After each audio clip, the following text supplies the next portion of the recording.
बिहार दरोगा में सिलेक्शन लेना चाहते हैं और अभी तक आपने इंडियन ज्योग्राफी को पढ़ा नहीं है या फिर रिवीजन नहीं किया है तो आज की इस क्लास को देख के चले जाना, आज के इस वीडियो को।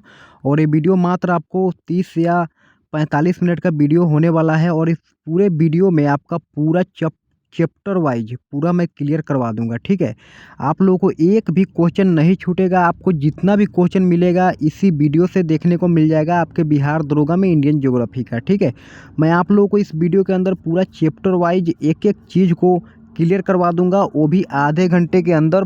कम से कम समय में आपका ये इंडियन ज्योग्राफी का क्लास ख़त्म हो जाएगा और आप लोगों को कोई भी दिक्कत नहीं होगा। और ये मैं करवा रहा हूँ हेमंत सर का जीएस का जो आया है, तो इसको मैं क्लियर करवा रहा हूँ। ठीक है, चलो सिलेबस पहले देख लो, मैं क्या क्या आप लोगों को क्लियर करवा दूंगा। सामान्य परिचय, भारत के भौतिक विभाजन, पर्वत पठार दर्रा मैदान, अफवाह तंत्र, मिट्टी संसाधन, नदी बांध परियोजना, बहुउद्देशीय परियोजना, जलवायु और झील प्रपात, जनसंख्या, पंचवर्षीय योजना। सारा चीज़ मैं आप लोगों को इस वीडियो के अंदर, परिवहन से लेके भारतीय कृषि से लेके सारा चीज़ मैं क्लियर करवा दूंगा इस वीडियो के अंदर। आपको कोई और वीडियो देखने की ज़रूरत नहीं पड़ेगी। आज की अगर आप लोग इस क्लास को देख लेते हो तो आपको कोई भी वीडियो देखने की ज़रूरत नहीं पड़ेगी। तो चलो वीडियो को बिना टाइम देरी किए शुरू करते हैं। मैं आप लोगों को एक भी सेकेंड का टाइम खर्च नहीं होने दूंगा, कम से कम समय में आपको क्लियर करवाऊंगा। उससे पहले बस थोड़ा सा 5 सेकंड का मैं आप लोगों को एक चीज़ बता देता हूं कि अभी तक वीडियो को लाइक नहीं किए हो तो लाइक कर दो और चैनल को भी सब्सक्राइब कर दो और हमारे फैमिली का हिस्सा बन जाओ। और दोस्तों के साथ शेयर करना है तो कर सकते हो। चलो आप लोगों को चैप्टर वाइज मैं पूरा रिविज़न करवा देता हूँ और क्लियर करवा देता हूँ। चलो, पृथ्वी 7 महाद्वीपों से है और हमारा भारत कहाँ पे? एशिया महाद्वीप। ठीक है, भारत एशिया महाद्वीप के दक्षिण में है। ठीक है, और यहाँ पे आप लोग देख सकते हो उत्तरी गोलार्ध, पूर्वी गोलार्ध, देशांतर हो गया, पश्चिमी गोलार्ध हो गया, और ये बीच वाले लाइन को क्या बोलते हैं? इसको भूमध्य रेखा। चलो हम बात करें तो यहाँ पे जल्दी जल्दी मैं क्लियर करवाऊँगा ताकि आप लोगों को 45 मिनट या 30 मिनट के अंदर पूरा चैप्टर आपका ख़त्म हो जाए। ठीक है, तो मैं जल्दी जल्दी बताऊँगा, आप लोग रिविज़न कर लेना। भारत उत्तर पूर्वी के गोलार्ध में स्थित है। भारत का क्षेत्रफल याद रखिएगा 32,87,263 किलोमीटर स्क्वायर। चलिए आगे बढ़ते हैं। यह विश्व का 2.4% है क्षेत्रफल के हिसाब से और एरिया में हमारा 7वां स्थान है भारत। ठीक है, इसको ट्रिक से याद रख सकते हो। 1 नंबर पर रूस पड़ेगा, दूसरा कनाडा, तीसरा चीन और चौथा अमेरिका, 5वां ब्राज़ील, 6ठा ऑस्ट्रेलिया और 7वां पर भारत हो जाएगा। चलो 8वां याद रख सकते हो, जनसंख्या में अर्जेंटीना हो जाएगा। ठीक है, भारत का जनसंख्या हो जाएगा ये 2011 के हिसाब से 121 करोड़ और अभी हो जाएगा 140 करोड़। आबादी में दूसरा स्थान है और विश्व की जनसंख्या का 17% है। ठीक है, और यहाँ पे याद रख सकते हो पहला चीन है, दूसरा भारत है, तीसरा अमेरिका है और चौथा इंडोनेशिया है, 5वां पाकिस्तान हो जाएगा। चलो बात करें तो यहाँ पे यूएन वर्ल्ड पॉपुलेशन डैशबोर्ड के अनुसार वर्तमान में 28 राज्य प्लस 8 केंद्र शासित प्रदेश हैं। चलो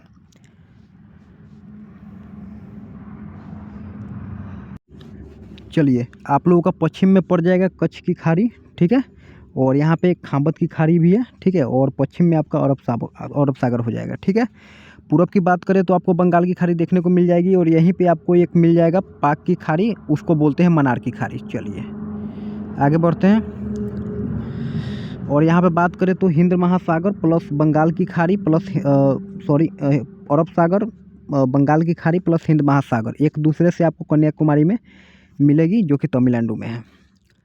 उत्तरी बिंदु को हम लोग बोलते हैं इंदिरा कोल जो कि लद्दाख में पड़ता है और ये आपको पड़ जाएगा 37.6 नॉर्थ ईस्ट में पड़ जाएगा। ठीक है, चलिए आपको पश्चिम में पड़ जाएगा सरक्रिक गुहार माता जो कि गुजरात में पड़ती है और ईस्ट की बात करें किविथी हो जाएगी और दक्षिण की बात करें तो आपको कन्याकुमारी है। लेकिन मुख्य भूमि का सबसे दक्षिणी बिंदु आपका हो जाएगा कौन सा?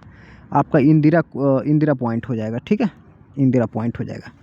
भारत का दक्षिणी पॉइंट इंदिरा पॉइंट हो जाएगा और यह ग्रेट निकोबार द्वीप पर स्थित है और इसे पार्सन पॉइंट, पिग्मेलियन और आपका लाही चिन्ह भी हो जाएगा। चलो बढ़ते हैं आगे। अक्षांशीय रेखा याद रखिएगा, कुल अक्षांशीय रेखा 181 है। ठीक है, और कुल अक्षांश रेखा जो हो जाएगा अभी के समय में 179 है। ठीक है, कुछ सॉरी माफ़ कीजिएगा, कुल अक्षांश आपका 181 है, लेकिन कुल अक्षांश रेखा आपका पड़ जाएगा ना 179 हो जाएगा। थोड़ा सा मैं जल्दबाजी में गलती कर दे रहा हूँ, इसके लिए माफ़ी चाहता हूँ। यहाँ पे अक्षांश रेखा क्या हो जाएगा, किसी स्थान की स्थिति को बताएगा। ये भारत का अक्षांश विस्तार आप लोग देख लीजिएगा, यहाँ पे लिखा है, ठीक है, याद कर लीजिएगा। भारत का देशांतरीय विस्तार जो हो जाएगा यहाँ पे है, ठीक है। चलिए यहाँ पे आप लोगों को पूरा मैप दे रखा है, रिवीजन कीजिए जल्दी जल्दी। चलिए भारत के पड़ोसी देश याद रखिएगा आपको, और स्थलीय सीमा जो हो जाएगा 15,200 हो जाएगा, और 7 देशों के साथ लगेगी।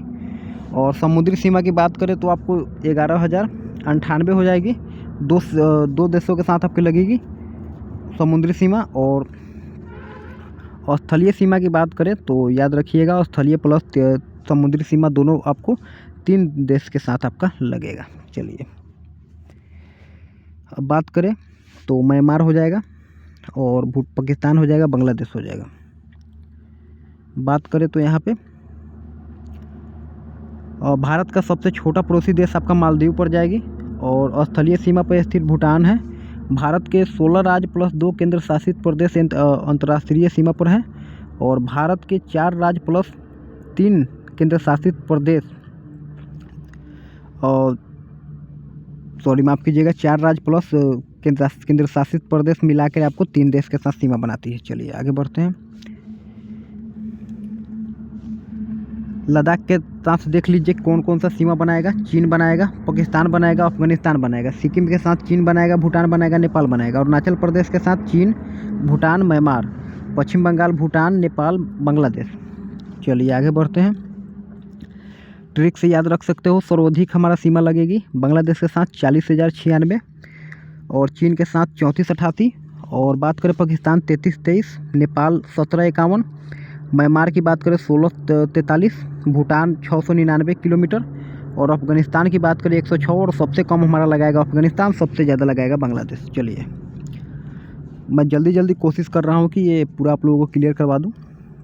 पाकिस्तान के साथ याद रखिएगा कि आपका लद्दाख जो है केंद्र शासित प्रदेश हो जाएगा, और जम्मू कश्मीर केंद्र शासित प्रदेश हो जाएगी, प्लस गुजरात, राजस्थान, पंजाब, मतलब कि आपका 3 राज्य प्लस 2 केंद्र शासित प्रदेश आपका पाकिस्तान के साथ सीमा लगाएगी। चीन के साथ लद्दाख, हिमाचल प्रदेश, उत्तराखंड, सिक्किम और अरुणाचल प्रदेश। नेपाल के साथ उत्तराखंड, यूपी, बिहार, वेस्ट बंगाल और सिक्किम। चलिए बात करें म्यांमार के साथ अरुणाचल प्रदेश, नागालैंड, मणिपुर और मिजोरम। आगे बढ़ते हैं। ओके एक मिनट। पश्चिम में हो जाएगा चलिए अब हम लोग थोड़ा सा देख लेते हैं अंडमान निकोबार का। सबसे ज़्यादा हो जाएगा अंडमान निकोबार, और पुडुचेरी जो हो जाएगा न्यूनतम हो जाएगा। लक्षद्वीप आपका अरब सागर हो जाएगा, दादर नगर की हवेली प्लस दमन दीव हो जाएगा अरब सागर। आगे बढ़ते हैं। सर्वाधिक तटीय सीमा की बात करें तो गुजरात हो जाएगा, तमिलनाडु, आंध्र प्रदेश। याद रखिएगा। न्यूनतम तटीय रेखा की बात करें तो आपका गोवा प्लस कर्नाटक हो जाएगा।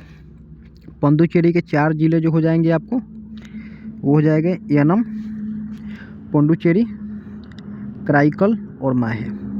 सबसे बड़ा हो जाएगा आपका पुडुचेरी, और सबसे छोटा हो जाएगा माहे। ठीक है, एक मिनट। चलिए अब हम लोग थोड़ा सा यहाँ पे कर्क रेखा को पढ़ लेते हैं। ये आपका 23.5 डिग्री पे हो जाएगा। ठीक है, भारत के मध्य से 8 राज्य से होकर कर्क रेखा गुजरेगी। तो इसको ट्रिक के साथ याद रखिएगा। मीट पर गमछा झाड़। ठीक है, मी से मिजोरम, ती से त्रिपुरा, उसके बाद प से पश्चिम बंगाल, र से राजस्थान, ग से गुजरात और म से मध्य प्रदेश, छ से छत्तीसगढ़ और झ से झारखंड। चलिए तो यहाँ पे याद रखिएगा, ये जो हो जाएगा 23.5 डिग्री पे हमारा हो जाएगा कर्क रेखा, और विषुवत रेखा हो जाएगा 0 डिग्री पे। ठीक है, और मकर रेखा हो जाएगा 23.5 डिग्री नॉर्थ में। अब बात करें तो यहाँ पे कर्क की बात करें तो बधे पर्वत प्लस माहे पर्वत को काटता है। ठीक है, अब कर्क रेखा की सर्वाधिक लंबाई जो हो जाएगा वो मध्य प्रदेश में हो जाएगा, और कर्क रेखा की न्यूनतम जो हो जाएगा गुजरात में हो जाएगा। तो यहाँ पे जो इम्पोर्टेंट है मैं करवा रहा हूँ। मानक समय रेखा को थोड़ा सा हम पढ़ लेते हैं। ठीक है, तो ये हो जाएगा 82.5 डिग्री पूर्वी देशांतर में पड़ता है भारतीय मानक समय रेखा। और इसको जो है ना ये 5.5 घंटे आगे है। और ये गुजरेगी कहाँ से, नैनी मिर्ज़ापुर से होकर गुजरेगी। भारत के 5 राज्यों से होकर गुजरेगी, उत्तर प्रदेश, मध्य प्रदेश, छत्तीसगढ़, उड़ीसा। और बात करें तो यहाँ पे आंध्र प्रदेश को भी लिख लीजिएगा। चलिए आगे बढ़ते हैं। मैं आप लोगों को डीप में नहीं ले जा रहा हूँ, रिवीजन करवा रहा हूँ ताकि ये वीडियो लंबा ना हो। मैं कोशिश कर रहा हूँ कि आधे घंटे के अंदर ये वीडियो ख़त्म हो जाए। तो अब हम लोग देख लेते हैं भारत का भौतिक विभाजन। ठीक है, 6 भागों में बांटा गया है। याद रखिएगा, पहला उत्तर के मैदान, ठीक है। उसके बाद उत्तर के मैदान दूसरा भी हो जाएगा, भारतीय मरुस्थल हो जाएगा, प्रायद्वीपीय पठार हो जाएगा, तटीय पठार हो जाएगा। उसके बाद बात करो तो यहाँ पे द्वीप समूह हो जाएगा। चलिए हम लोग आगे बढ़ते जाते हैं।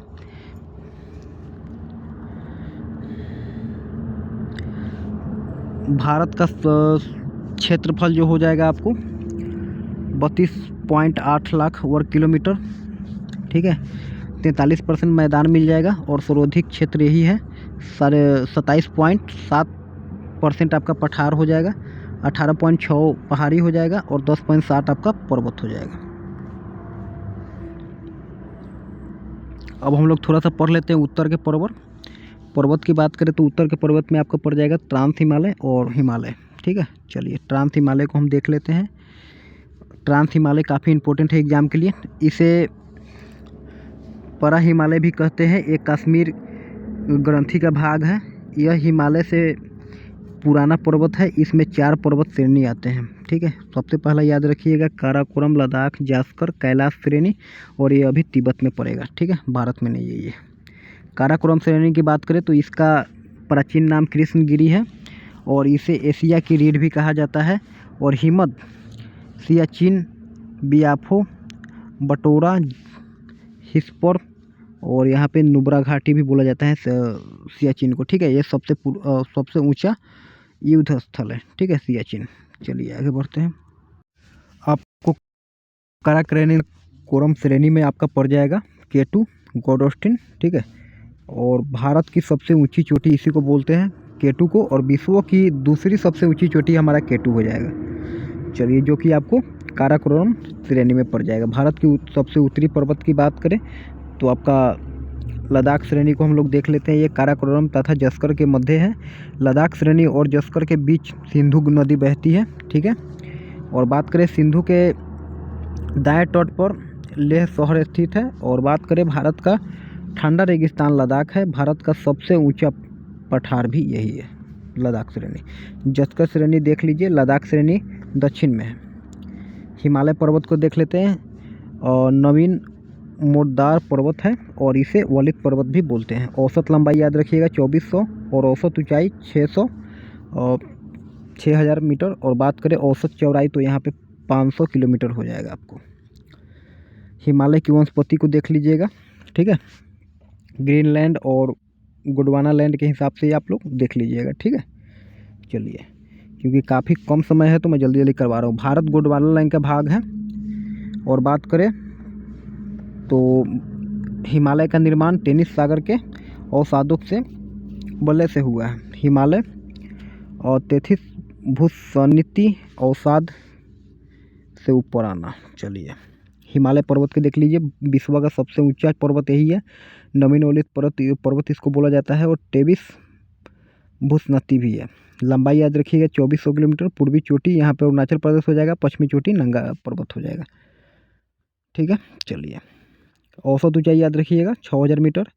और हिमालय से 3 पर्वत श्रेणी में आती है जो कि हो जाएगा आपका महान पर्वत, लघु हिमालय और शिवालिक हिमालय, ठीक है। चलिए याद रखिएगा इसको। बढ़ते हैं आगे। महान हिमालय को देख लीजिए। इसे हिमाद्री हिमालय भी कहते हैं और बृहत व आंतरिक हिमालय भी कहते हैं। विश्व की ऊंची चोटी इसी के अंतर्गत आता है, ठीक है, जो कि हमारा हो जाएगा mount Everest, Nepal plus Tibet. ऊंचाई याद रखिएगा 8848 मीटर। हिमालय एवं विश्व की सबसे छोटी हो जाएगी ये। बात करें तो नेपाल में सागरमाथा और चीन में चुमलिया गुगा भी कहते हैं इसको। दुनिया की सबसे ऊंची चोटी यहाँ पे माउंट एवरेस्ट हो जाएगा, ठीक है। बढ़ते हैं आगे तो देखते जाइए आप लोग। मैं बढ़ा रहा हूँ ताकि वीडियो थोड़ा सा ज़्यादा बड़ा हो जाएगा अभी, तो जल्दी जल्दी मैं करवा रहा हूँ।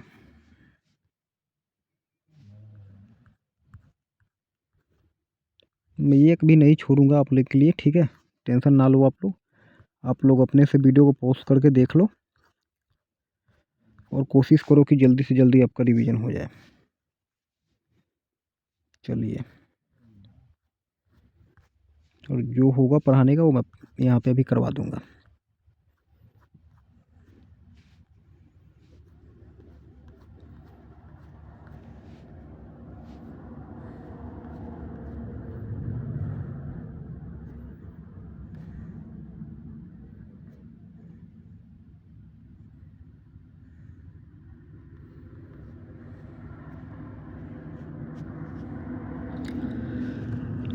देखते जाइए आप लोग, पढ़ते जाइए, ठीक है, करते जाइए इसको।